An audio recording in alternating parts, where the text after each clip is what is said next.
Hi everybody, welcome back to the Global Virtual Lecture Hall. Welcome back to the AI lectures from Tokyo. Let's, as usual, have a first round where we check all the connection and if everybody is there. So can we briefly switch to Beijing? Beijing, Denny? Hey, how are you? Okay, so I understand that you will later on, I think it's afternoon, I should say good afternoon, right? So I understand that later on, some of you will make a short introduction or presentation of the Blind Watchmaker applet. Is that correct? Yes, okay. Yes. Very good. Thanks very much. So can we switch to briefly to Warsaw? To see if that connection works. Oh, hi Witold. I guess good morning, I have to say, right? Good morning. Good to see you. 9:15. Hello, nice to see you, Rolf. Okay. Good morning, nice to see you again. Okay, that works. That connection seems to work. Let's switch to Munich briefly. Ernst, good morning. Good morning or good afternoon, Rolf. I think we are very happy we are looking forward to your lecture today. Okay, well, thanks very much. I hope I can fulfill your expectations. Okay, well, can we now switch? Can we now switch to Zurich to test this connection as well? Simon, okay, hello. You managed to get up finally this morning? Yeah. So I'm glad to be here with you again. Okay, good to see you. Thank you. Okay. So, good morning, good afternoon, good evening, everybody. Today's topic is the emergence of intelligence, artificial evolution, and morphogenesis. Before we get on to that, I have a few other points that I would like to make. So first, we have some news items, as always. Here is from the German magazine Der Spiegel about robots for the elderly. And it's about a high-tech home in Osaka in Japan where sensors and robots take over the monitoring of the state of the people who live there. And what you see here is a teddy, but it's not just a normal teddy. It's of course, it can interact with humans. It can speak, but it is also equipped with sensors that monitor the physiological state of the people who live there. This teddy monitors the physiological state of this lady here. Now the magazine is asking, will this be a model also for Germany? And I have a similar related item that we found in Asahi Shimbun, which is one of the largest newspapers in Japan, and it's a vision about how humans and robots will live together in future homes. So you see, these various robots in these cartoons and how they interact. They serve things. They care for the ones who are ill and so on. And then along similar lines, here is something that I think many of us have been dreaming of. It's a robot that washes the dishes.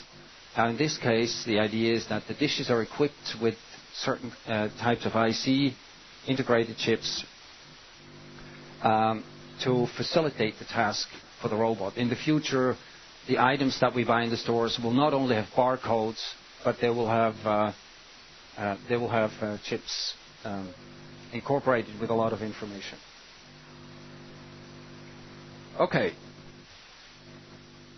So I usually ask about questions from last week. I found this one on the forum. So please, if you have any questions, you can either ask them directly during the lecture, or alternatively, you can just post them to the forum. And this one was about the redundancy principle. You know, I mentioned when I introduced this DAC architecture, the Distributed Adaptive Control Architecture, that there is an overlap in the functionality of the collision sensors and the proximity sensors. So whenever you have a collision, of course, you also have high proximity, which means that you will have a correlation in these sensor readings.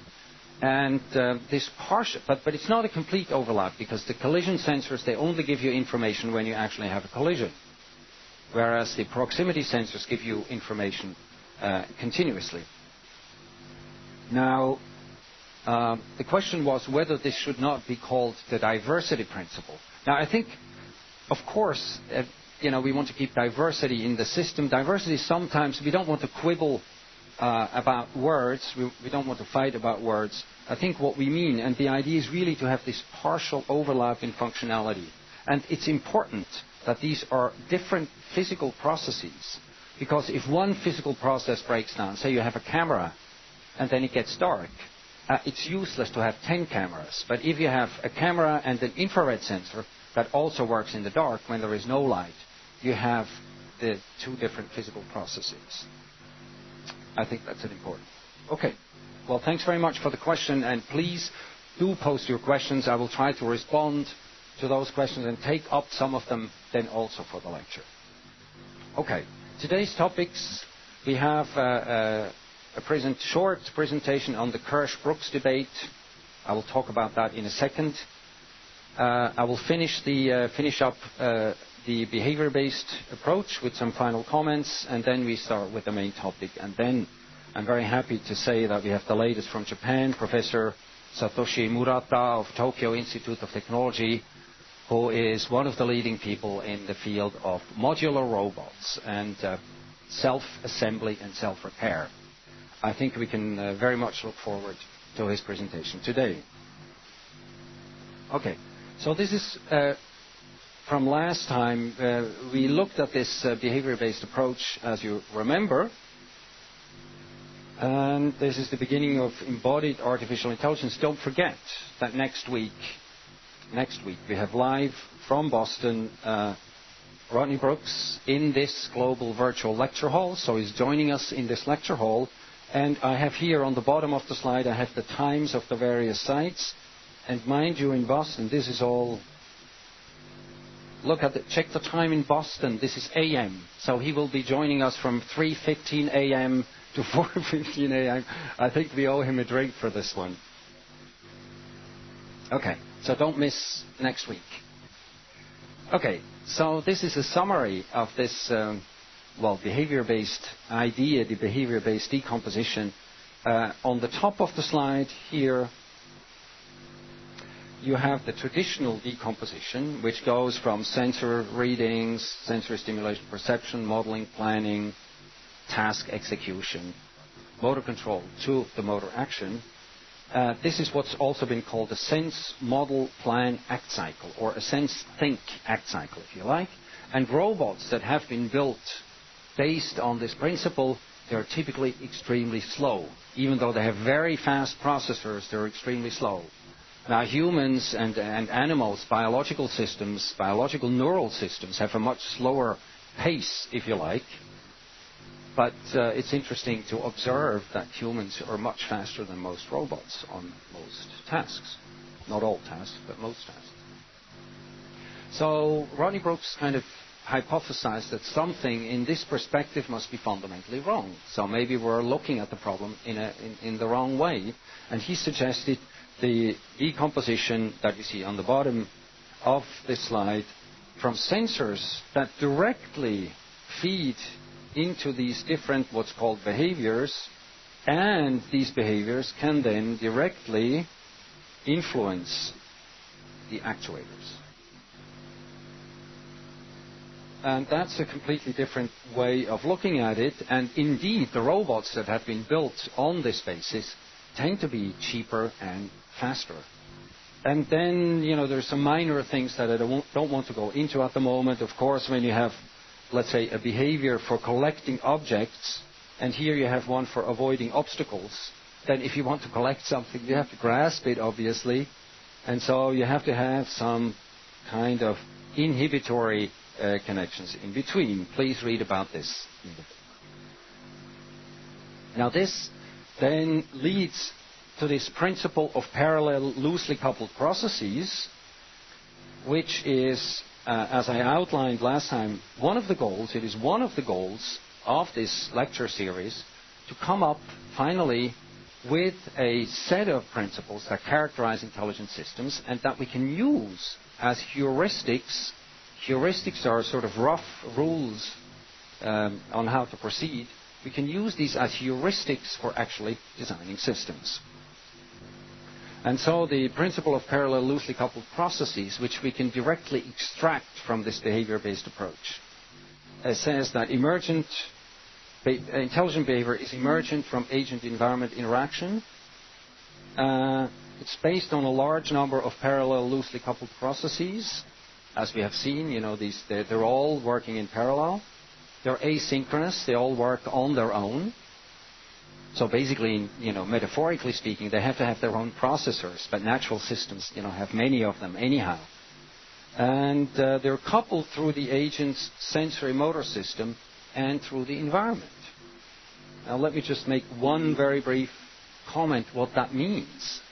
What that means is the following. Imagine you have an insect. Let's talk about insects. You have an insect and it sort of propels itself with one leg. It pushes back with one leg, like this. Then if through the body, the other legs are, pulled in this direction as well, and if, those legs that are standing on the ground, the joints also move on this. And this is through the embodiment of the agent. This is not through the neural control. There is also interaction or coordination of the processes through the interaction with the environment. What do we mean by this? Take this insect again. It stands, assuming that it stands on the ground with all 6 legs. Now, if it lifts one leg, then instantaneously the force on all the other legs is changing. So, and then basically it is known, for example, that in insects there is no central controller for the coordination of the legs in walking. But there is still controlled walking. Well, there is communication, but the communication is not through the nervous system, the global communication, but the global communication is through the interaction with the environment. So all I need basically is 4 sensors in some of the joints, and then I have global communication. Okay? I think this is very important, which is very, very often neglected. Okay. And this kind of architecture, this behavior-based architecture, has then often been used to control insect-like robots, like Genghis has been a famous one, which you see here in the picture, used with the subsumption architecture. Now, the argument was that even though the architecture is extremely simple, it's still adaptive. So you can take this robot, you can put it anywhere, you can put it into a lecture hall, you can put it outdoors, well, to some extent, you can put it in various environments, it will still, avoid obstacles, climb over obstacle, and do these things. And this is just, I'm not going to explain that in detail, but this is, of course, because you also get some, from the sensors, you get some kind of generalization.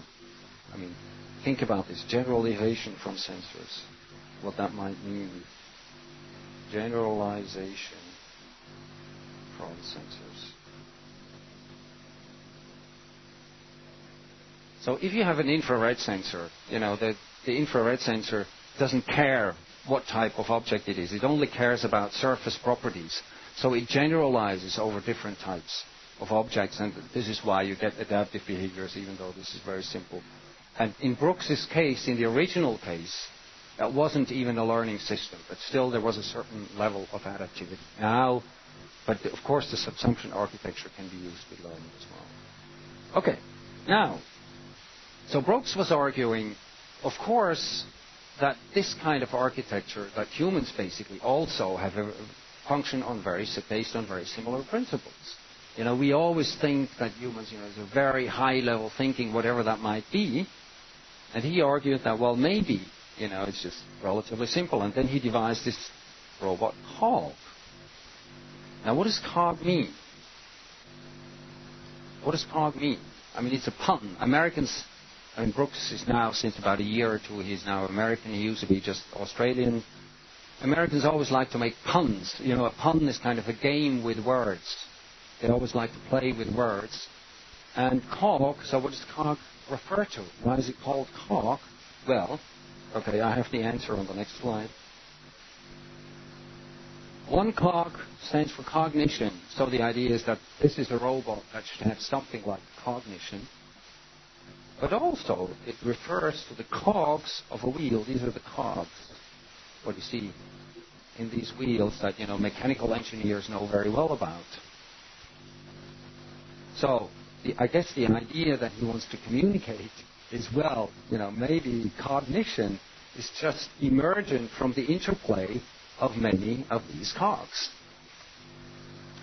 I don't know if this interpretation is true, but it's so compelling that it must be correct. Okay. Now, of course, you always have, when you talk about that, and you see that always coming up a scaling issue. People say, well, this may actually be a good idea for insects, kind of low-level animals, but is it also a good idea for something as sophisticated as humans? There is a debate in the literature between David Kirsch and Rodney Brooks, and if I'm right, I think we now have a short presentation by the students in Tokyo here about the debate between David Kirsch and Rodney Brooks. So let's see.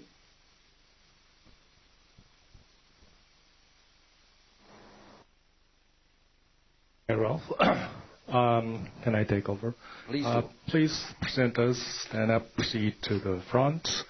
Today, we have two parts of presentations. The first part is done by the youngest students in the Tokyo side lecture hall, the third-year grade undergrads, who are very keen to study these issues in embodied science.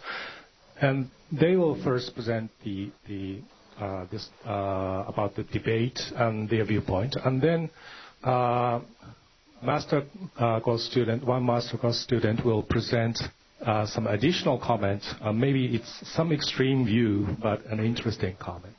So first, please start with the first part.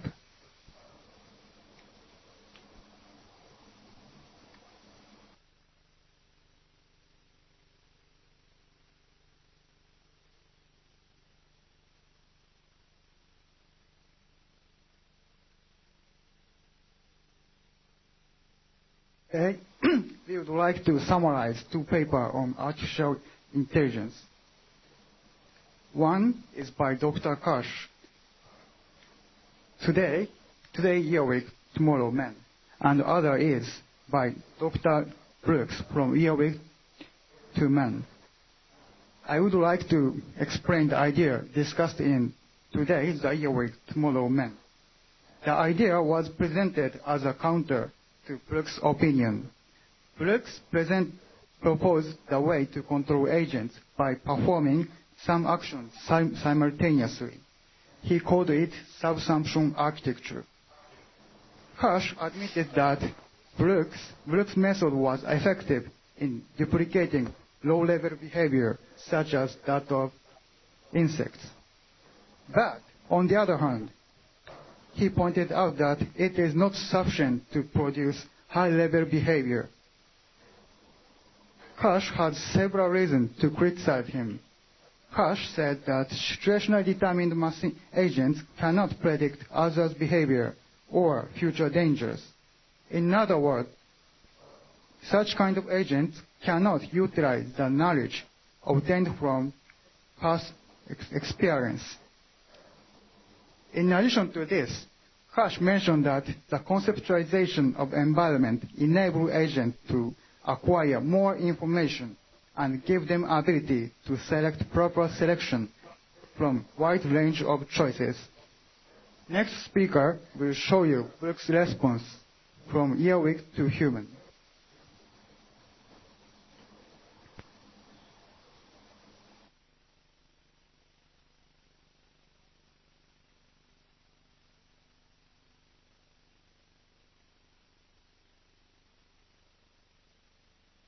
Yes, exactly, told Rodney Brooks in his paper on 1997. He said that if we make fully human-level intelligent robot, we must deal with some critical issues that haven't been seen in former behavior-based robots. These are the issues: bodily form, the overall morphology, motivation, and coherence without a centralized controller, self-adaptation, development, sometimes coupled by cognitive, such as sensory and motor development, historical contingency, and inspiration from the brain. The point is, even if the agent doesn't have a module to handle concepts, still a carefully designed, complex behavior-based robot may be able to have something like concept on the way in its evolution.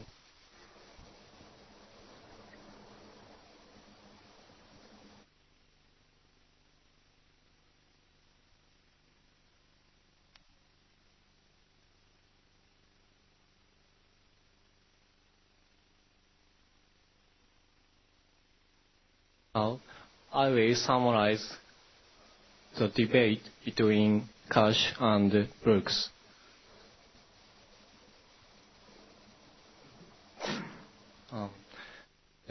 David Cash, in his paper, he claimed necessity of concepts and symbolic representations. And Rodney Brooks, in his paper From Earwigs to Humans, he claimed necessity of shifts in viewpoint, behavior-based robotics to cognitive robotics. He proposed some issues to achieve human-level intelligence. Our opinion is concepts are needed for human-level intelligence system, but explicit symbolic representations are not necessary. We should clear up the frame of reference problem. This means this is an essential difference between concepts observed in behavior and concepts in internal mechanisms. This is viewpoint of embodied cognitive science.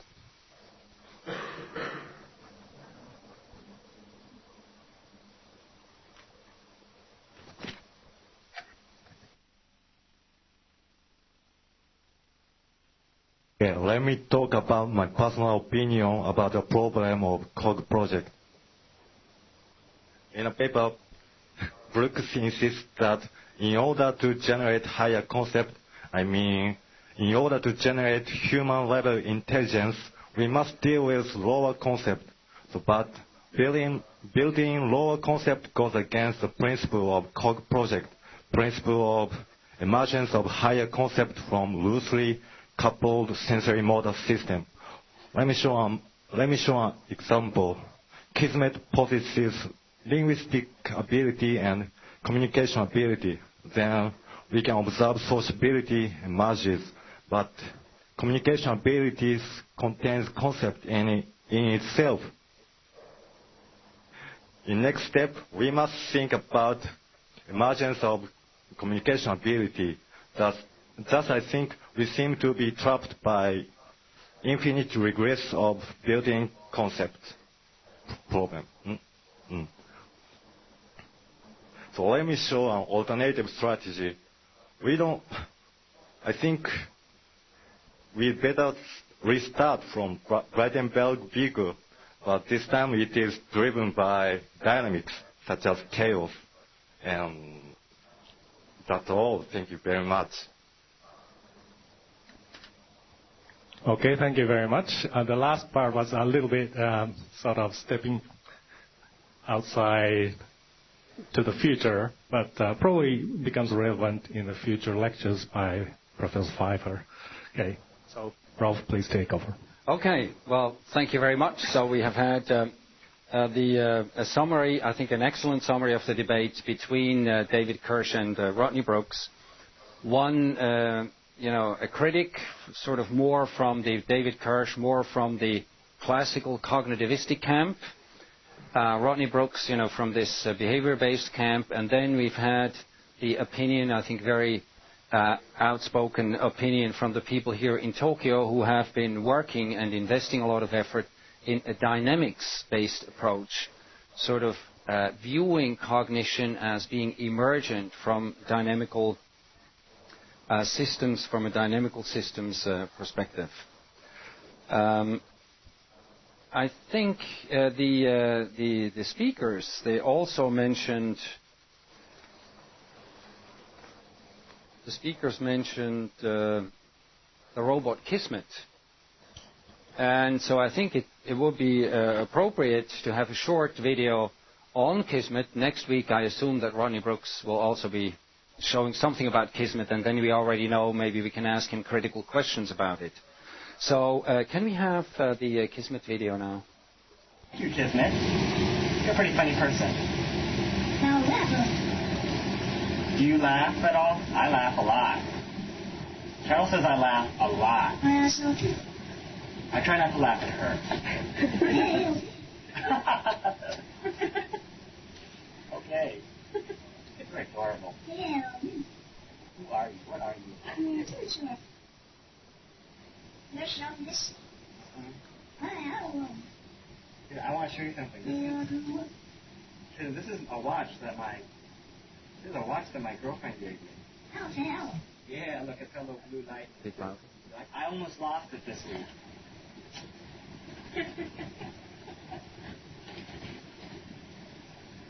How are you?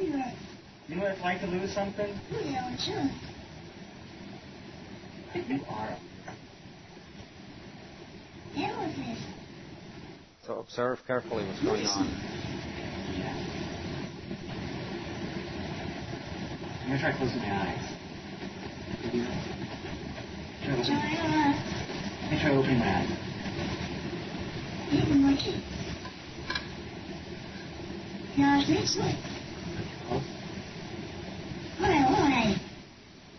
Okay. I think maybe we can stop the video here. Stop the video here, maybe. Okay. So we have seen an interaction, a short sequence of interaction with Kismet, the social interaction robot. What I would like to do now is, if this is okay, briefly switch to Munich, and maybe the people, either Ernst, yourself, or some of the people in Munich may want to give us comments on this video. Just your impressions, or how do you think it works, whatever. Okay. Well, we were all very impressed, I think. And while people are thinking here in the audience, I would like to ask you, Rolf, how far have you come to get rid of the term intelligence in your lecture series? So now, while you think, here's a comment perhaps from you, yeah? Okay. You just talk, yeah?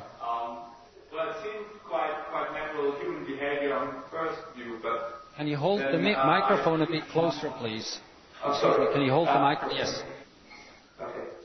Well, the first impression was that it seemed quite natural human behavior that Kismet showed, but I wasn't quite sure whether that wasn't all mechanically rule-based behavior, because the language used was at least not comprehensible to me, and the tracking of the eyes was quite nice, and the moving the ears and so on looked quite emotional, but didn't really, I mean, the main point that I found interesting when it moved his eyes to the watch, when he was talking about the watch, so that made me look quite puzzled, because there it really showed some understanding. Anything else could be... It's very difficult to understand. Yeah, okay, thank you. Do I understand correctly? I mean, it was very hard to understand for acoustic quality reasons. Do I understand properly? Maybe we can leave the camera on in Munich. Do I understand correctly that you're saying, well, it looks like sort of like human, but it looks also it may be kind of very mechanical in its programming. Is that a point that you're making?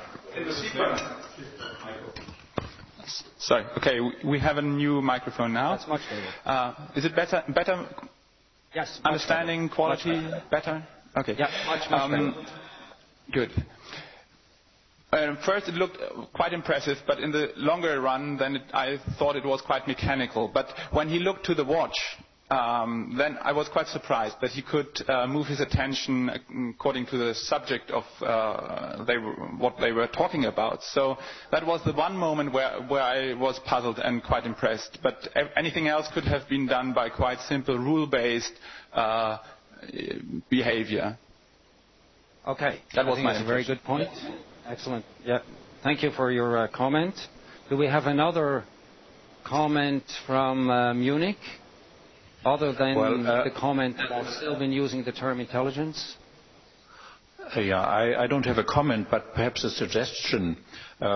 What we use here as a human attribute is we try to impose experience and life to a mechanical system that behaves in the mesocosmos of human behavior. And some time ago I've named this the Pygmalion effect, according to this Greek artist who created such a wonderful piece of art that he asked the gods to make it alive. And that happens. And I think this is what exactly we are doing. We are creating creatures that somehow behave in our environment, and we attribute necessarily, because of our brain structure, I'm sorry to use the word brain, life and experience to these mechanical systems. Well, I think, Ernst, what you're saying corresponds very much to Macfarlane's quote of anthropomorphization, the incurable disease. You're saying that's, it's incurable, of course, because our brain is wired in this particular way, right? Well, I think it's not a disease. It's a necessary part of our brain and our life. So it's a positive aspect. It's not a disease. It could be potentially if we talk about scientific investigation. Okay. So I think we have some interesting observations. My interpretation of... so thank you very much from Munich. My interpretation is that there are, and I think that the gentleman in Munich also pointed this out, that it's an interaction of many of these processes. So there is for example, turn towards sound. So I'm not going to write this down. So one is you turn towards sound, right? So, you hear some noise, door opens, you turn towards the sound.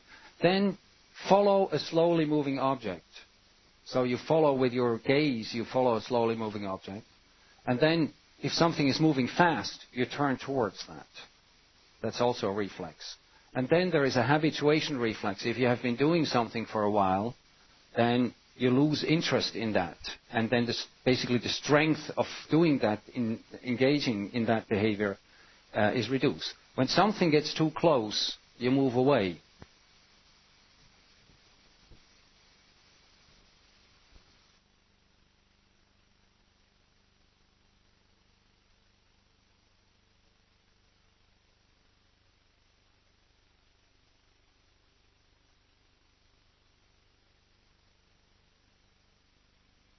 I have to switch to the other microphone. So it is the interaction of all these low-level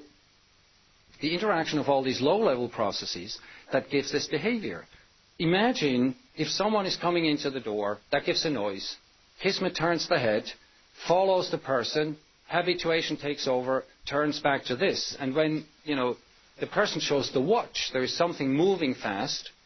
Kismet looks towards it, and then, of course, he doesn't understand anything. It doesn't speak, It just has this kind of intonation. And most people, when you ask them, when he shows this, say, "This is my watch." then Kismet says like, oh, really? But of course, Kismet doesn't say, oh, really. Okay. I think this was to introduce the Kismet video.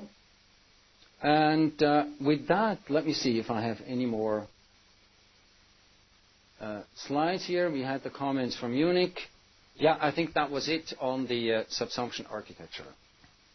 So with that, let's see if this, yeah, I think it was the battery. So we do have, these many small problems here. So this concludes my discussion of the subsumption architecture and of behavior-based robotics. Okay.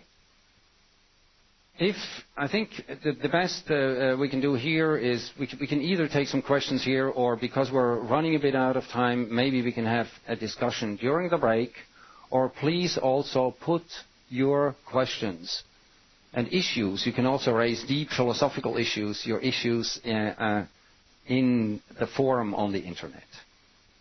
Okay. Now, the main topic of today, emergence of intelligence, artificial evolution, and morphogenesis. Okay, let me start with an example. Ingo Rechenberg is an engineer at the Technical University in Berlin, and in the 60s, 1960s, so last century, he was interested in applying principles of biological evolution to engineering problems. And one of the problems that he was suggesting, a famous problem that he was suggesting is, assume that you have a fuel pipe here, and here is the fuel coming in, and for some reason, which is given, the fuel has to come out this way. Now, his question was, what is the optimal shape of this part here, such that the turbulences here are minimized? Now, everybody, myself, everybody, says, well, this is kind of this quarter circle connection. This is the best solution. Now, Rechenberg didn't believe that and said, okay, well, let's put artificial evolution to work. And he devised a system in which he could, well, maybe I can briefly show this, in which he could over here, manipulate the shape of this tube. And this was under the manipulation mechanism was under the control of an evolutionary algorithm. So if you look at the fuel pipe, it's gone. I will just draw it again. These are the technological problems that we're having. So rather than being a quarter circle here, the optimal solution, if you apply artificial evolution, turns out to have kind of a hunch, like up here. So an ugly kind of hunch in this upper half. Well, it's not very well drawn, and it's a bit too high. But so if you now do the physics on this, you solve the Navier-Stokes equations or whatever, you do the physics, you find out that this is indeed the better solution than this solution. So the computer, and I like to say this in a kind of provocative way, so the computer has come up with a creative solution which provably is better than the solution that humans have come up with. So I would kind of provocatively write, well, using artificial evolution, Rechenberg has actually created a creative computer. So we have a creative computer, and I think the saying that computers only do what they're programmed to do is a very limited perspective. I mean, the computer came up with a novel solution that is better than the one that humans came up with. Okay, I'll leave it at that. I won't open up the discussion here, otherwise we cannot make progress anymore in the material that I would like to present. Okay. Now here's then the solution. So this is basically, with this hunch. I mean, the hunch is not. This is the traditional solution, and this here is the solution with the hunch. Okay. This was to introduce kind of the power of of this approach, and also to kind of communicate some of the excitement that is around about these evolutionary mechanisms. Okay, historically speaking, it was like in the 1960s. I think that's when it mainly started, in the 1960s. John Holland in the United States, who was mostly interested in biological evolution, and he devised something called GAs, genetic algorithms, sometimes used also generically, we talk about genetic algorithms, but we mean evolutionary computation. Rechenberg is much less known than John Holland. Everybody talks about John Holland. Rechenberg is much less known than John Holland. And why is that so? And this should be kind of a lesson for everybody in this global virtual lecture hall. He had only published his studies in German. And so nobody outside Germany had access to this extremely valuable knowledge. So everybody thought it had been invented in the United States, whereas simultaneously it was invented in Germany. So whenever you publish in English, we have to do that, irrespective of whether we like this or not. And then a third approach is kind of John Kosa that came a bit later with the genetic programming that I don't want to talk about now. But I think the general goal that we pursue here is, and I apologize, Ernst, for having the term intelligent in here again. It's just like intuitive. We intuitively know what we mean, but it's not very well defined. We want to exploit simulated evolution or evolution for designing intelligent systems. So that's our goal here. Okay. Now, I think one of the reasons that evolution is really powerful is this idea of cumulative selection. And maybe we can switch briefly to Zurich. Maybe we can switch to Zurich. We've already had a communication with Munich. Maybe we can briefly switch to Zurich.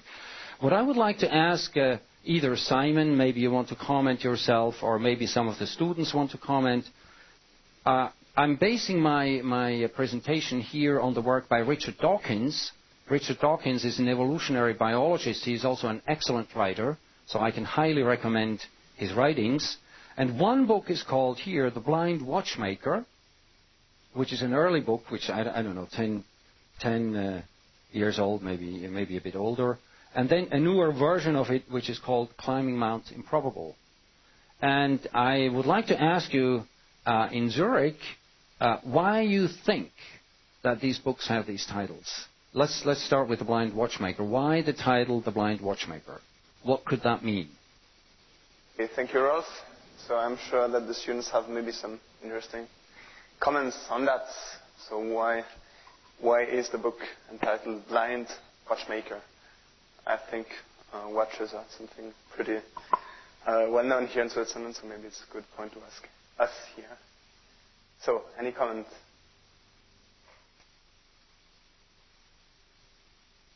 Yeah, maybe over there.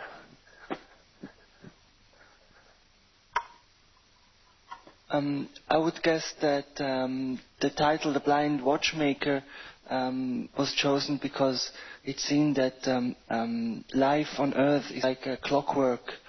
It's working perfectly together, all the mechanisms inside life. And Blind Watchmaker would be evolution, which created this clockwork. Okay. Well, I think that's an excellent reply. So I think we can leave it at that. I would fully support this interpretation. And then the next one, well, maybe we can. The next one, Climbing Mount Improbable. This title, I don't know whether someone would like to comment on that. Climbing Mount Improbable, of course, refers to the fact that if you have mutation, it's highly improbable that you ever get something as complex as a human being. And he's trying to kind of figure out how this still might be possible. Now, one of the points, that's only one among several, one of the points is what's called cumulative selection.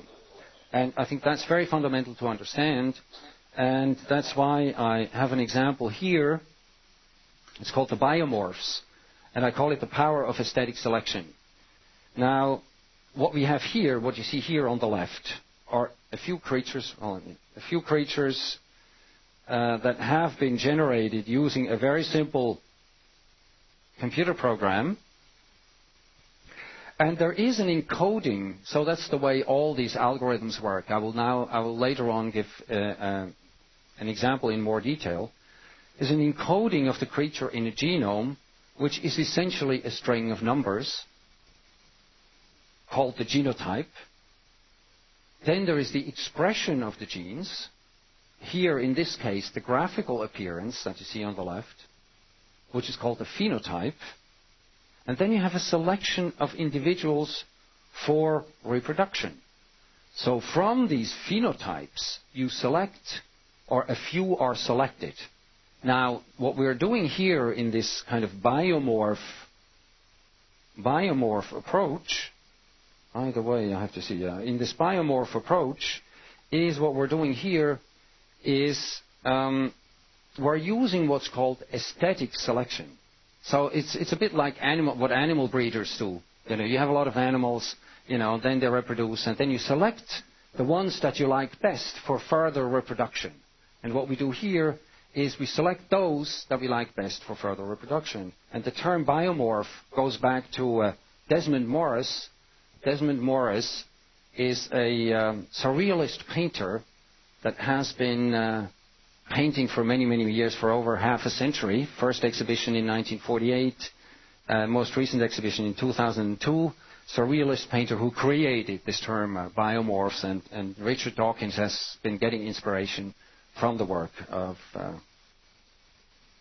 Desmond Morris. Now,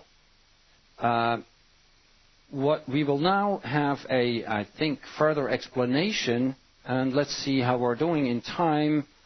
I would suggest that maybe we take a short break here, 15 minutes, a 15-minute break, and come back after the 15 minutes, and then we will have a presentation and a demonstration of how this might work by the participants from Beijing. So is that okay, Beijing? Can we do it? So that right after the break, I will start with you with your presentation.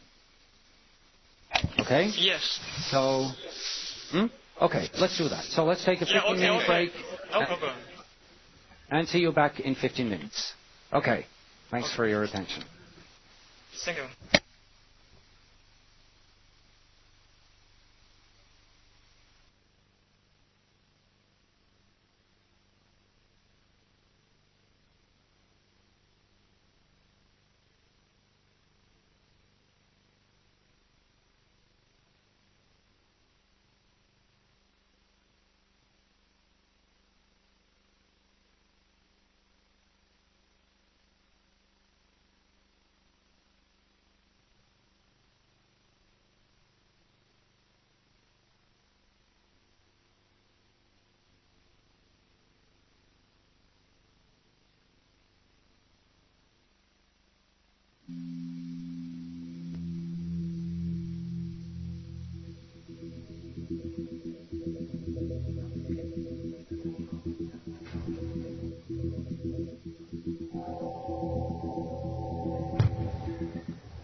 back after the break.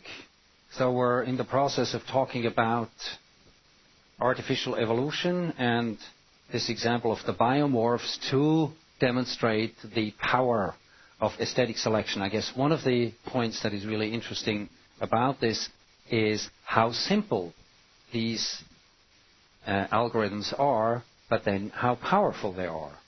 So maybe now it's time for a short presentation and demonstration of the biomorphs from Beijing. So can we switch to Beijing? Denny, can you take over? Okay. Denny, can you take over? We are doing it. Okay, excellent.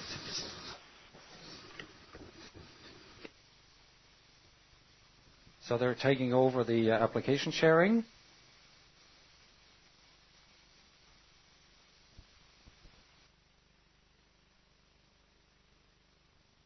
Okay. I'll give a comment on the kinds of parameters in the program, and then give a comment on how the program works. First, the parameters are encoded in the form of genome. Some genes control the overall shape of the biomorph. Some control the color of the biomorph. One control the depth of recursion. One control the number of segmentation. One control the size of separation of the segments. And the last one control the shape used to draw the biomorph. The parameters are whole numbers from -9 to 9, or in some cases from 0 to 9. These parameters should be decided by biologists because they have the knowledge of evolution. Then we'll give a comment on how the program works and give a demo. First, I introduce the screen. There are 12 scars in the top left. The top left biomorph is a parent, and the other 11 are children. And there is only one gene different between parent and a child. There is a environment named. There is a environment named the fitness function, which is defined by nature, and in this demo, it's decided by me. Can you hold the microphone a bit closer? Can you hold the microphone a bit closer to the mouth? Okay. This selection strategy is used randomized with the probability of selection proportional to fitness. Now we'll begin a demo. For example, first, suppose the fitness function is defined that the bigger a biomorph is, the higher the value of fitness function it is. Remember, the bigger the better. Okay, now let's begin the demo. In each step, we try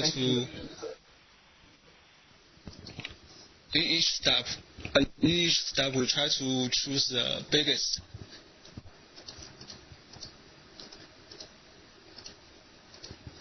In the first several steps from the beginning, the evolution speed is slow.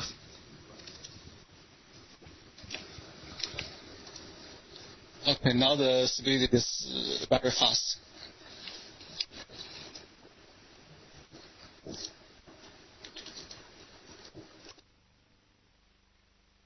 The biomorph is bigger and bigger. Okay, now let's give another demo. In this demo, the fitness function is defined that the brighter the biomorph's color is, the higher the value of fitness function it is. The brighter, Can you the better. repeat that? That was very unclear. Can you repeat what criterion you're selecting for? The brighter the color is, the better. Aha, okay. The brighter the color, the better. Okay. Yeah.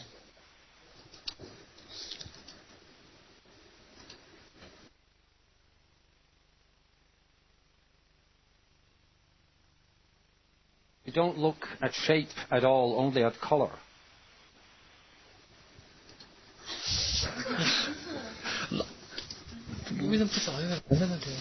Yeah. The color is brighter and brighter. Okay, if we are patient enough, we can find a lot of interesting patterns.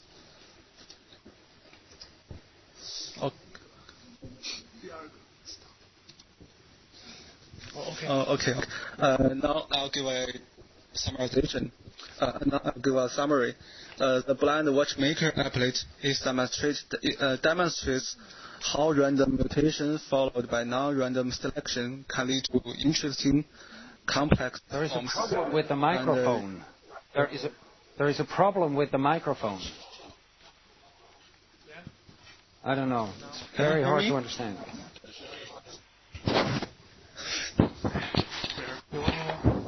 Can you hear me? Yeah, well, okay. Yeah, it's okay. Yeah. Okay. And Richard Dawkins thought this blind watchmaker could prove that Darwin's evolutionism is correct. Now we can't hear anything anymore. There is a problem with the microphone. Richard Dawkins thought the blind watchmaker could prove that Darwin's theory is correct. Can you hear me? Yeah, it's okay. Yeah. Well, thank you. Okay. Well, thanks very much. Thanks very much for this demonstration. I think we have been getting an idea. We have been getting an idea of the power of this. I mean, these algorithms, you have to see that these algorithms are all very simple. And you can do very, very interesting things. And we've just seen a demonstration. The principle that's behind this is actually called aesthetic selection. So basically you select for what you like. And we had in one case, just the size. He was selecting for size. In another, he was selecting for color. Okay, now let's do this. And here are, just for your documentation, that was explained by Beijing. Here, just for your documentation, what the parameters mean. Now, and here's where you can find it on the internet.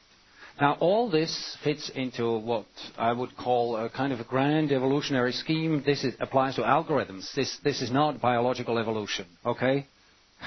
So, this is not. This is just the evolutionary algorithms that are based all on this particular scheme. Now, there is a huge literature. It's very diverse. But if you know this scheme, you can fit 95 or 98% of what's being done into this particular scheme. So it starts with the genotype. We have seen that a genotype is typically a string of numbers. Then you have what's called development. So development was very simple in this case, just a program for drawing the graphical structure. You have the phenotype. You do the selection on the phenotype. In this case, it was aesthetic selection. You have a new population. The new population reproduces. In this case, it was just one with one mutation, and you have a new population of genotypes. And I think what's important here, whenever we do evolution, is that we're thinking of populations. So it's population thinking. I would say you have to think not in terms of individuals, but in terms of populations. I think this requires a very different way of doing things. Now, what I would like to do is walk through an example with you on how to actually apply this. And maybe we can, so what we have here, so as you can see here, the well-known, for those who are doing the exercises, they have been working with this robot, the Kepler robot, very small robot with some infrared sensors. I have a simplified version here on the application sharing. So assume that we have three, the orange things here are infrared sensors. So these are infrared sensors, or roughly proximity sensors. And then you have two motors. And what we would like to do is we would like to evolve a controller for this robot, and for the sake of being definite, let's say it's a neural network, because we now know about neural networks. We want to evolve a neural network for this robot with the goal, so we have to find a goal. What should be the goal? the goal should be that the robot moves as fast as possible without running into obstacles. I say maximum speed, avoid obstacles, or don't hit obstacles. Okay?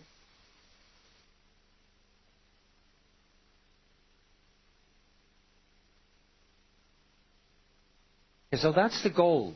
Now, how do we do this? Now, we know, of course, from last time how to design neural networks, and maybe we can switch to Warsaw, and maybe the participants in Warsaw can give us an idea of how they would do this. I mean, we know how to design neural networks. How would you go about doing applying an evolutionary programming, or evolution, let's say evolutionary artificial evolution, to evolving a controller for this particular robot, a neural network controller for this robot? Can we switch to Warsaw?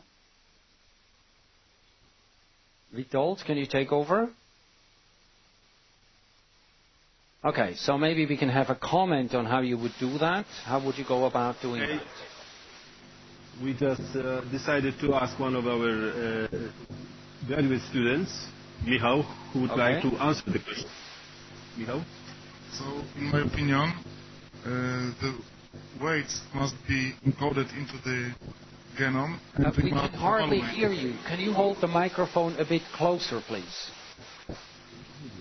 The weights must be encoded into the genome, and we must evaluate the weights. That's what I think we must do. The answer was just weights. Let's do that. So let's do that, and maybe you can stay. We keep the camera on Warsaw for a while. So what we do is what we did, when we introduced the neural networks. If I interpret your suggestion, we have one neuron for each of the sensors and one for each of the motors. And then what's the simplest that we can do? What's the simplest strategy that we can do in terms of connectivity? We have to connect them. I think we can just connect the sensors to the motors, and because we don't know really how it should be, we just connect all of them, right? So we connect all sensors to all sensor neurons to all the motor neurons, right? And then basically we somehow number the neurons, right? And then, so let's see, this is the connections. So what do we evolve? What is it that we evolve in a neural network? This is kind of not learning in the sense that we had it, but it's determining the weights by evolution. So I guess we can number these 1, 2, 3, 4, 5, 6. Okay, now what? What's next? What's the next step? Do you comment on this?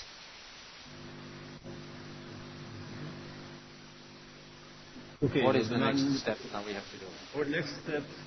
Maybe we can have a look at this scheme. Let's see. Oops. What's... Now we must put numbers. Right. Exactly. Now, unfortunately, the neural network that I nicely drew has disappeared because I didn't save the connection. So yes, so we have 1, 2, 3, 4, 5, 6. So let's see, 1, 2, 3, 4, 5, 6, and we have to put numbers, right? So how do you choose the numbers? How do you choose the numbers? First, we choose the numbers randomly. Randomly. Initially, it's random because we don't know. So it's kind of, a string of zeros and ones. Let's just take, kind of four zeros and ones, and so on, right? And so this one, the first one, encodes the first weight. That's number 1. The second one encodes the second weight, and so on, and so forth. Okay. Well, thank you very much. I think that's the basic principle. And now, what we do is, this is the encoding, and then we have to define And of course, the development is very trivial in this case. Development means that from this genome, we calculate the weights for the real robot. So these are now the weights that are controlling the real robot. Okay? Now we have to define a fitness function. Right? And the fitness function seems to be relatively obvious in this case.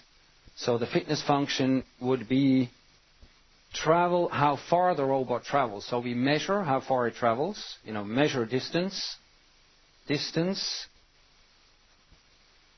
traveled. Okay. And what else? We don't want the robot to hit obstacles. So what we do, we subtract, we say, in quotes, we punish the robot for hitting obstacles. I mean, punish is metaphorically speaking. So which means we subtract something from the fitness function when there is a collision, for collisions. Okay? So we combine this into our fitness function F. Now, the bigger this fitness function, the fitter the robot, right? Now we have to select. And you have to think now, we have a population. We don't have an individual. We have a population. We always think about population. How do we select now? Now, this is an important question. Maybe we can switch once again back to Warsaw, who is working on this problem. Can we switch to Warsaw and have a comment on selection? How you would do the selection? Maybe you can do something about say something about how you would do selection. Would anyone want to comment? Yeah. Okay, so we ask Michał once more. Okay. Yeah, go ahead. It may be encoding, roulette wheel, elitism, rank selection, tournament, truncation, and steady state. Okay, what are the considerations? What are the considerations in roulette choosing? Wheel would be the best. Roulette wheel. Okay. Wheel. Why is it good? You would choose roulette wheel. Okay. Why would you choose roulette wheel?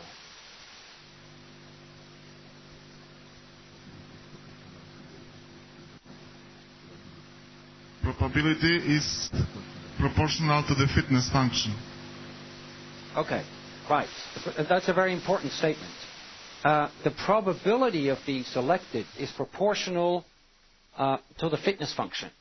So we're talking about probabilities. So probably what you want to do, you want to have elitism, which means you choose the best ones. You do not want to lose the best ones, right? The best ones you want to keep. But then you mentioned probabilities. And why only probabilities? Because you also want to keep you want to keep individuals in the population that are currently less fit than others, because it may prove that in the future those are actually the better individuals. So what we're looking for when we choose these strategies is we want to, as we say, maintain the diversity in the population.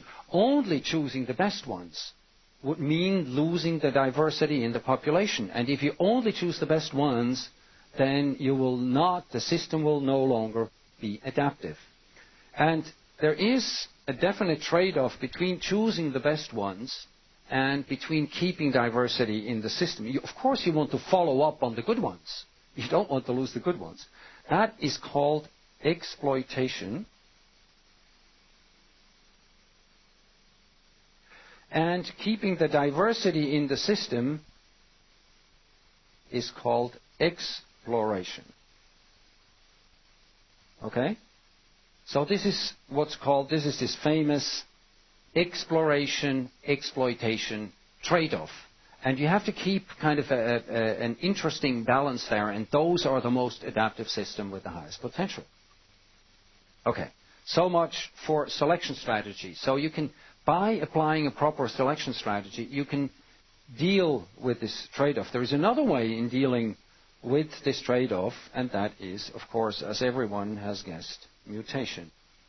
Now, so here is mutation. So what you do in mutation is basically, here, I have this here, you choose randomly a position in the genome, and then with a certain probability, you just flip the bit there from 0 to 1 or from 1 to 0. That's mutation. Now, there's another reproduction operator that we use, that is often used, not always, but often used, is that it's called crossover. You randomly choose a position, take two individuals that you selected, and they probably have a different fitness, right? Two that you selected, and then you just exchange these parts. You just exchange these parts.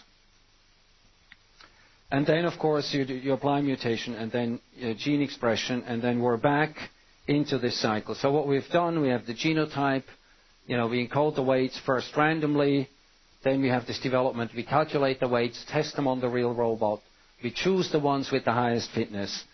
This is a new population, we reproduce, and we complete the cycle, and so on and so forth. And within a relatively short period of time, we get very fit individuals. And what you saw before in the biomorph demonstration that the Beijing students, I think, made a very good point, that initially it may take a very long time before kind of evolution gets really off the ground, because there's anything interesting happening.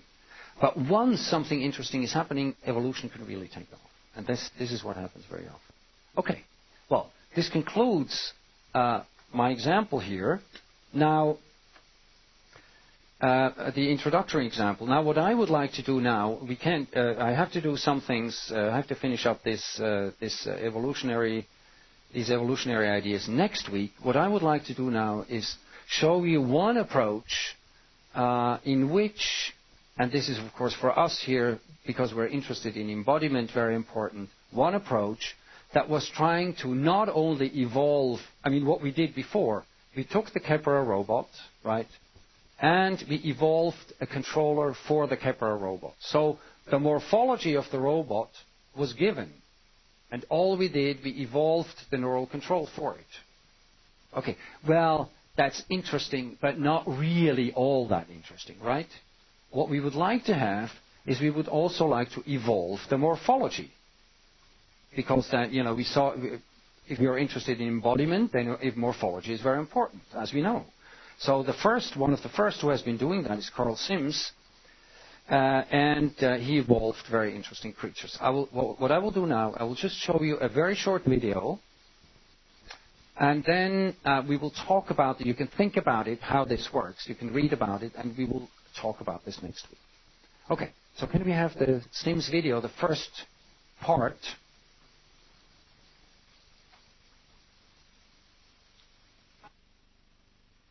Which is minutes.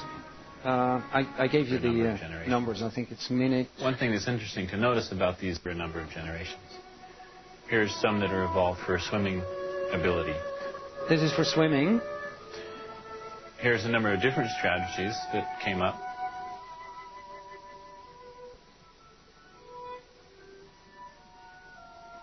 Here's one that swims with a flagellum-like tail. So tail. the fitness function here is how fast they can swim. Kind of kicking itself along. Some of them look like real-world creatures a little bit, but others look completely different from things that you see naturally. Here's a water snake-like creature which actually does helix motions a little bit. And then here's another water snake type of strategy, and three of them in the same simulation. So fitness function, how far they can swim, they are tested in a physics-based, physically realistic simulation. That was for swimming. So now these are given land physics, friction, and gravity, and selected for their ability to walk. And some very simple strategies came up which could still propel the creatures across the ground. Some with counterweights that just swung, and others with two leg-like appendages that can flip over each other. Here's one that has kind of like a rowing strategy, and he can go quite quickly along the ground. This is a relative of that creature that has a slight variation in his gait. Every stroke he does a somersault and then continues along. There was no selection against dizziness for these creatures, so that was a perfectly good solution. This is one that is like an inchworm type of strategy. That a number of things came up that were a little bit like inchworms. This one was actually the water snake that I put on land and then let evolve further to see if he could sidewind or whatever. And sure enough, after a number of generations, he figured out how to crawl. And he can even crawl in two directions. There he tipped over a little bit and then started pushing from the other side, which is, it seems fairly complicated how he would know to do that, but sure enough. And here's one that kind of bounds along with two leg-like appendages, and this is one of the faster creatures on land. Here's another group of creatures which were selected for jumping. So the higher they could get off the ground, the better they were rated and the more that they survived and reproduced. So, okay, well, maybe we can stop the video. Challenge. Huh? Okay, well, there is... I just wanted to give you an impression of how this actually might work. We will talk about how this functions and how this is being done next week in some detail. So please read about this also in the book. Now, what I would like to do, after this short introduction into artificial evolution is considered to be part of this discipline of artificial life. Now, I'm very happy that we have one of the leading experts in the field of artificial life here in the auditorium with us today. And I would like to introduce Professor Satoshi Murata, who has been working on self-assembling reconfigurable robots for a long time. And of course he endorses also a bottom-up philosophy in his approach, and we have been seeing the power of a bottom-up philosophy. And I'm very happy to introduce Professor Murata. He spent a number of years at the AIST Institute in Tsukuba, I think one of the largest engineering research institutions in the world. And for 2 years now, he has been at the Tokyo Institute of Technology, where he heads the Autonomous Decentralized Control Laboratory, which is, of course, right on in terms of the philosophy. So I would now like to pass the floor to Professor Murata. Thank you very much for coming. Thank you very much for a nice introduction. Let's see. Let me see. Is it AI Lectures from Tokyo? Is this... No.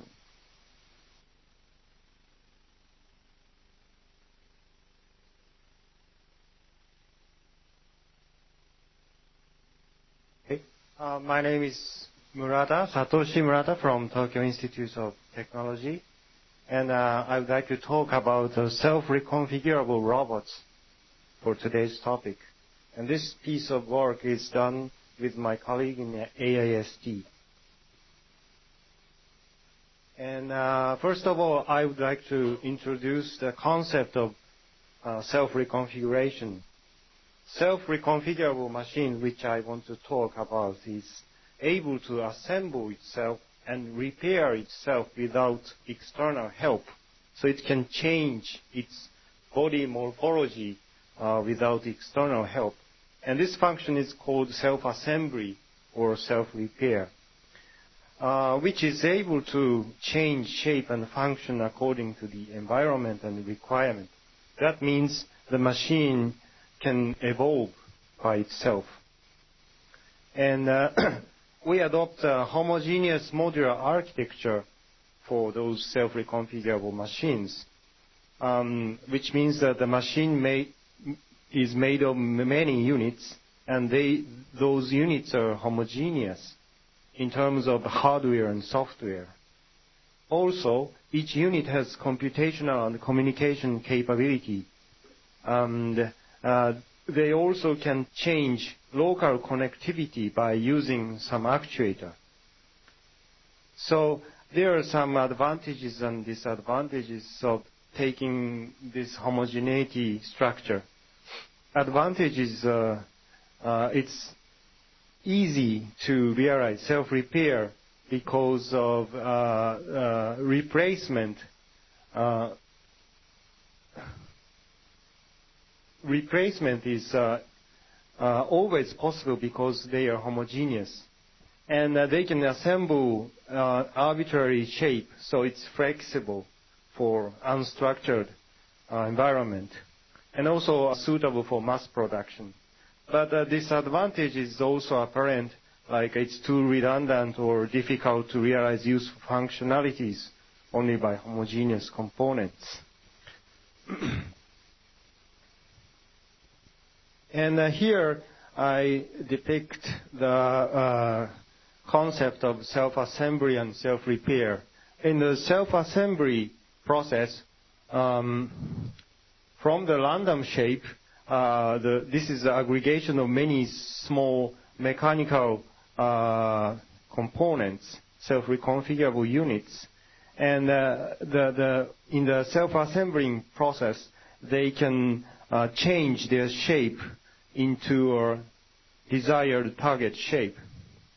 And in self-repair process, when they detect some faulty parts in the system, it is cut it off, and then using this area, which is area for spare unit, so they use some part of the spare region to recover the damaged part. So I would like to show you some example which realizes this concept of self-reconfigurable machines. And this one is the first, our prototype called Fracta, which is composed of three layers. Top and bottom layer has a permanent magnet, and middle layer has electromagnets. Those are for actuation. And this is a two-dimensional self-reconfigurable machine, so it cannot make a solid three-dimensional one. It just can change its two-dimensional shape. And here you see how they can change the shape. So this is a actuation mechanism. Those are the permanent magnets, and this is an electromagnet of neighboring unit. And by switching the polarity of those magnets, they can change the connection bond, or break the connection bond, or even they can transport a unit on the surface of the structure. So combining these basic operations, we can self-assemble the desired shape from a random initial configuration. And could you show the video? So this is an experiment. The size of unit is like this, and the upper part is circuitry, onboard CPU and the other stuff. And this is an initial configuration, and they try to make a triangle as a desired shape. Each unit can communicate with neighboring units by optical communication channel, but they cannot talk to all of the other unit. They just talk to its neighbors only. So the communication is local. And also, they do not have global control. So the control is totally distributed on each unit. And this is a process of self-repair. So one of the unit is, for the unit, I cutted the power for one unit, and this failure is detected and the unit is ejected. And here, I would like to show you another experiment. So the faulty unit is ejected. Then, by using the spare unit, they try to reshape the target.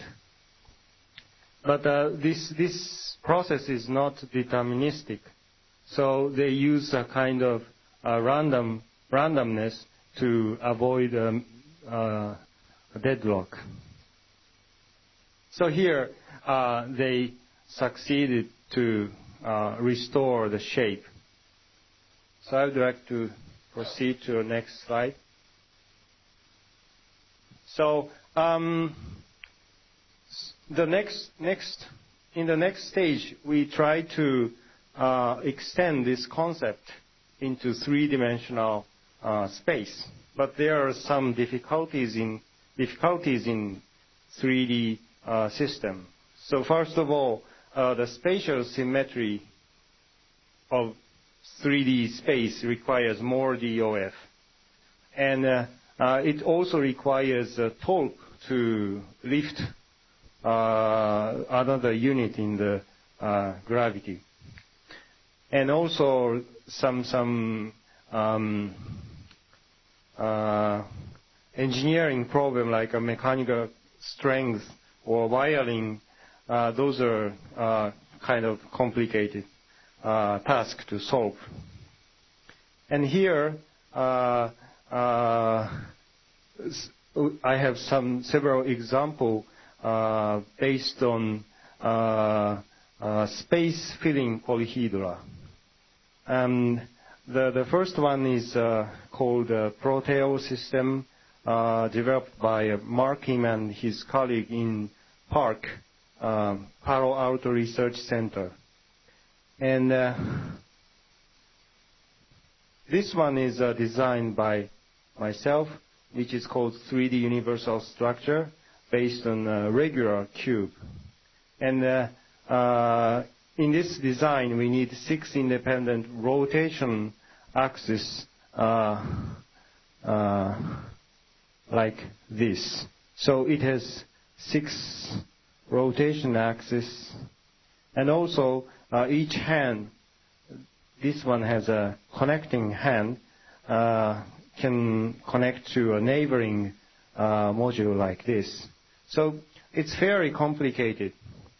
And the other example is again by Mark Kim's group, which is called Telecube. So in this design, this part can shrink to change the volume of the module like this. And here, those 2 modules expand to connect, and after that, this part is shrink into here. Eventually, that moves this unit from here to there. And this picture shows simulation of the same kind of module done by Professor Roos at Dartmouth College. So here, the kind of dog shape configuration is changed into a couch.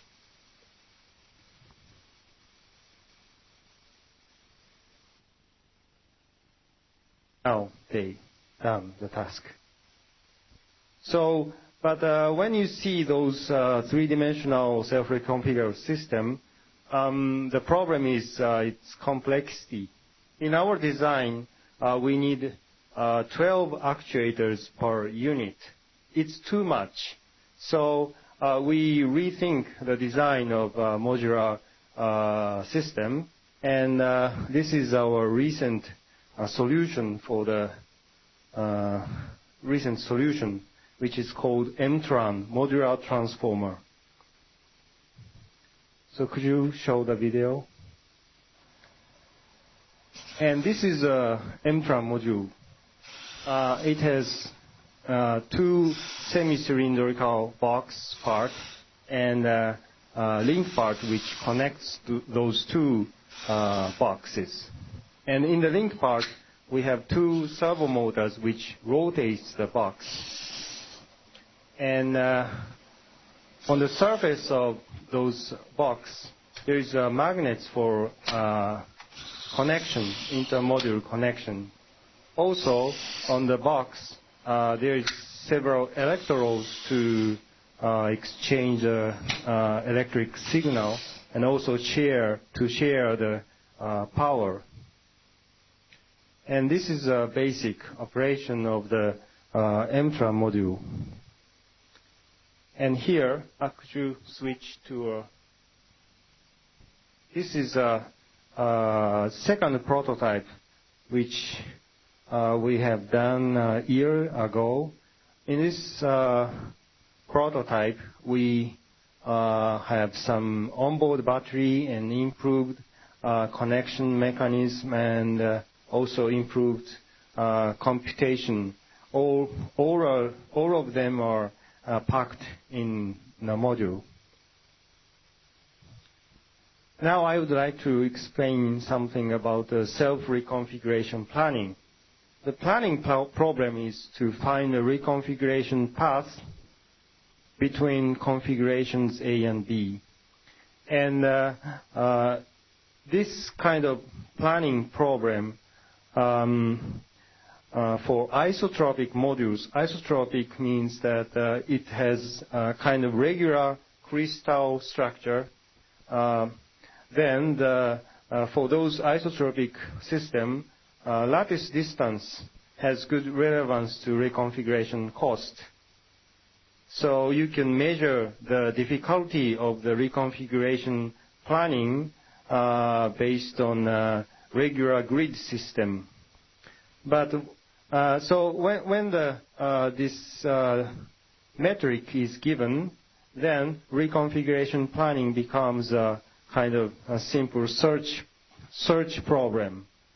That there are various methods to solve such kind of search problem, so it's relatively easy to solve. But when you see the MTRAN system, the module is not isotropic, so it has some rotational axis. In this case, the rotation axis is horizontal, and also it's parallel. So in this forward roll mode, the unit can rotate on the table like this, but it cannot change the direction of the motion. And the second basic motion of MTRAN module is called pivot translation. And here, the rotation axis is vertical. And in this case, unit can traverse on a horizontal surface. But they cannot change the mode by itself. So here we use another helper module which can which actually helps this module in this pivot mode to forward roll mode. So we need to design a combination of those basic operation to realize some desired reconfiguration from configuration A to B. So that's pretty difficult. So we need to consider physical constraints like connectivity, collision avoidance, and torque limitation. And also there are several specific constraints for MTRAN, which I explained just now. And so the problem is quite difficult, but we can introduce some heuristics to relax the difficulty. So I will show you some example of the automatic or semi-automatic reconfiguration planning. So the first method is to introduce a periodic regularity in the structure. And the other one is introducing structured control, where we use a kind of macro command or automatic planning method. So can you switch to a video again? This is an example of roll mode monolayer plus converter approach. In this simulation, most of the unit is placed in forward roll mode, and we can generate a kind of flow on the cluster, and the cluster can climb over a wall. So this is a suitable structure for coping with a vertical object. And can you show the next video? This one is a much more complicated sequence, which is designed by using a macro command.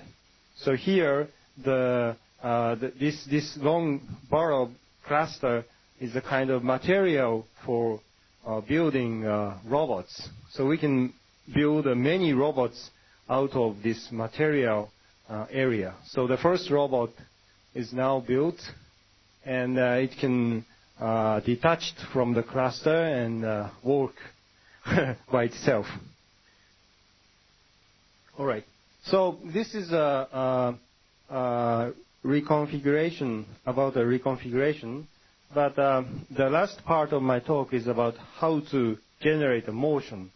And this is based on a genetic algorithm, which we just learned in this lecture. So we use a kind of automatic motion programming method.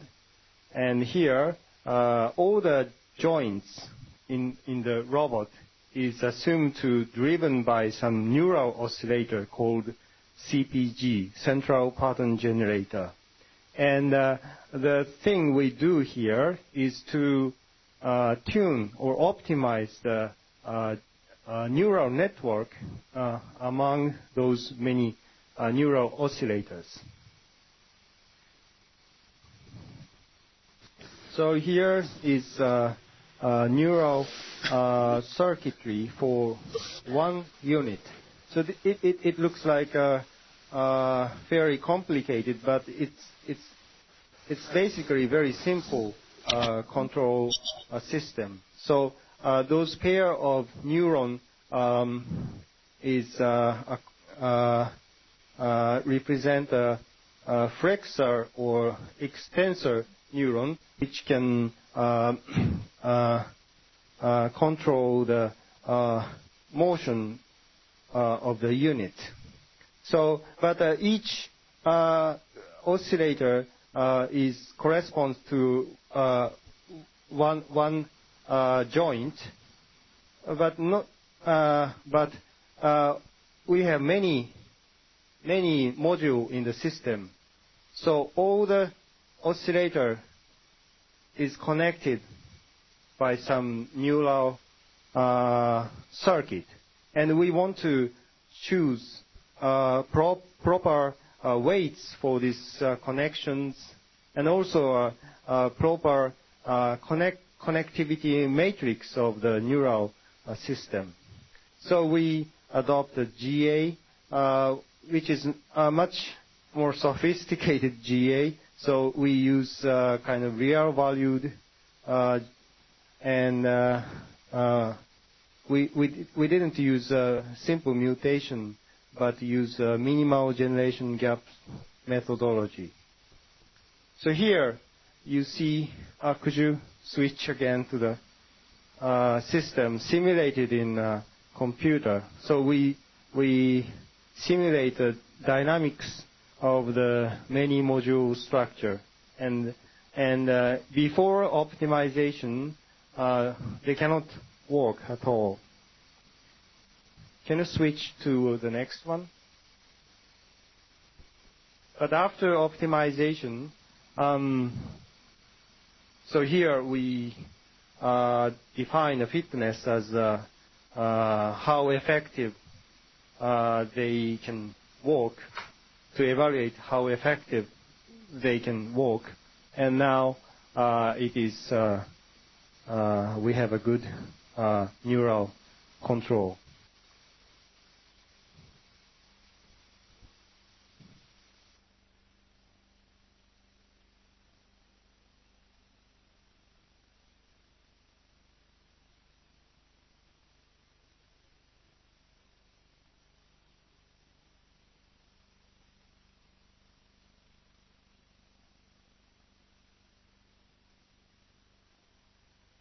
So this is the last video I have.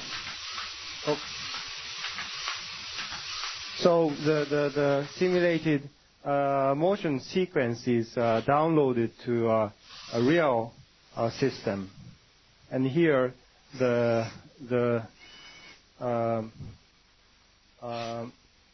motion of walking motion and snake motion like this are both designed by the GA methodology. And after the snake motion, now it can self-reconfiguring.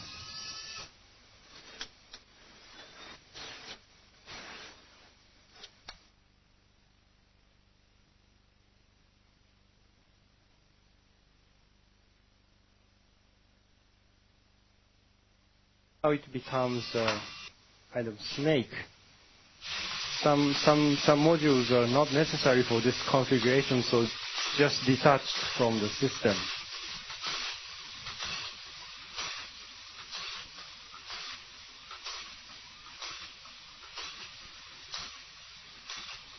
All right, thank you. So this is still a very basic research. But we can think some applications of such systems, such self-reconfigurable robots. The first application area is, of course, autonomous robots for unstructured tasks. And the second application area is maybe a platform for robotics research, because it can change its morphology by itself. So it will be a wonderful platform to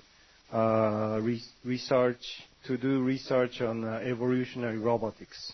And also, this kind of system is suitable for entertainment. That's all I have to talk to you. Thank you very much. Well, thank you very much, Professor Murata. Maybe we could have a very short round. We have a few minutes left. Maybe we can have a very short round of questions. Maybe I can start with one. You were using genetic algorithms to implement this locomotion and reconfiguration procedure, if you like. Why did you choose genetic algorithms, and why did you not just try to program for it? Right. The reason why we adopt the GA is because it's fully automatic. So when there are many approaches to solve this kind of motion planning, so there are many research in the robotics area. But those methodologies, all of them are based on precise equation of motion of the robots. So we need to build a model of the robot at first to apply those methodologies. But GA, you don't need to do that. So that's easier to do. And reconfigurable robots can change its shape. So we don't want to recalculate. Right. Okay. So I think it's a very good idea to let the computers do some of the thinking for us, and let us enforce kind of our thinking power by using genetic algorithms. So I would like to open now the question. Maybe we have time for one question from the virtual lecture hall before we finish. Do we have a question from any of the sites to Professor Murata here in Tokyo? Do I see... do we have a question somewhere? Yes. Or maybe we have the question here. Okay. Okay. So in Warsaw, do we have one in Warsaw or in Zurich? Yeah, we have Zurich? Warsaw. Okay. Simon? I think Warsaw. No, please, Warsaw, do ask your question. Okay. Miguel, can you take over? Yeah, the question concerned the elementary module in those snake or walking machine system. It is just each element is the same size, the same. It is just a copy of the same individual, or let's say agent. From the here please go ahead.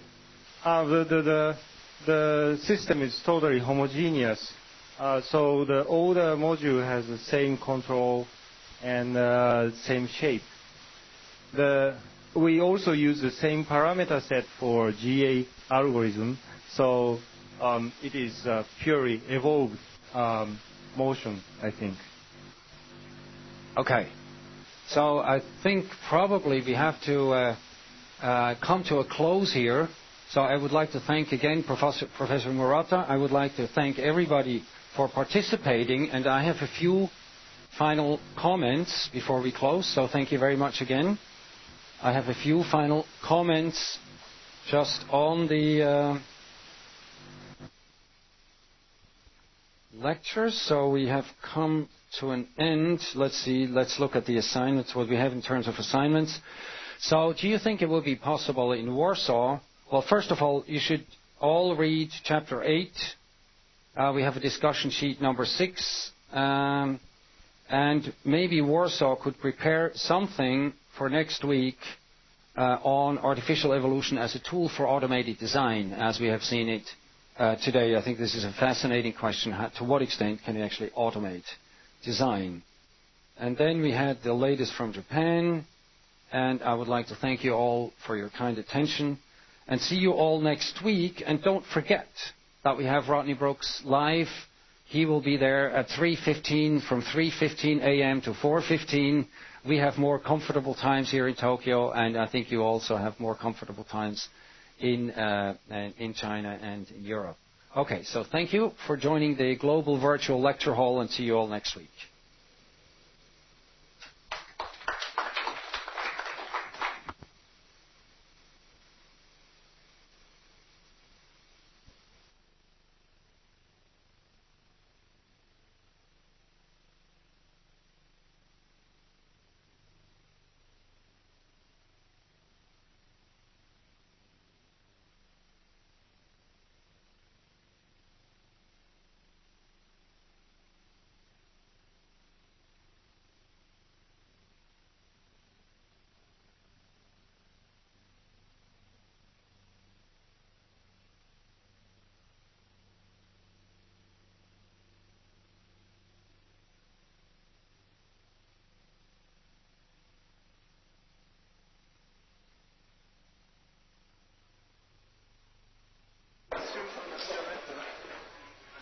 Okay, a student here in Tokyo just mentioned that I forgot to mention the frame of reference problem, which of course is true, and so he earned himself a box of Swiss chocolate, I guess.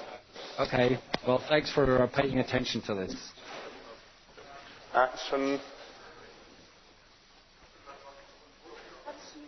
Okay, Rolf? Yes. Yes, Simon? Yes, we had also 2 candidates who just noticed that. I don't know if they were before or after, but I guess maybe you all. Okay, let's make. Okay, they noticed as well. So, Simon, why don't you get them a good box of Swiss chocolate as well? Okay? I have to do that? A large box of Swiss chocolate. Okay, very good. Hi, Britta. Well, get reimbursed. Hi, Britta, how are you? Okay. Okay, yeah, very good. Thanks for noticing.